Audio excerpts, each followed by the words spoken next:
Welcome to your 1-minute guide on navigating the probate process in Arkansas. Let's break down the essential steps you need to know. Probate is the legal process of administering a deceased person's estate. It involves managing the decedent's assets, paying off debts, and distributing the remaining property to beneficiaries. Is probate mandatory? Generally, yes, for assets solely in the deceased name. But Arkansas allows exceptions for small estates under $100,000, joint ownership, designated beneficiaries, and revocable trusts. The Arkansas probate process follows 7 steps.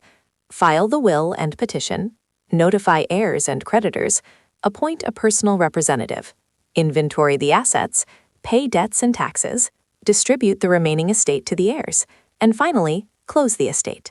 Intestate succession, will contests, and spousal rights can complicate probate quickly. Beware of common pitfalls like late filings and missed deadlines. Always seek professional legal advice. Please note, this video is for informational purposes only. Consult an Arkansas probate attorney for legal advice. We hope this Arkansas probate guide helped you. Please like, subscribe, and drop a comment below.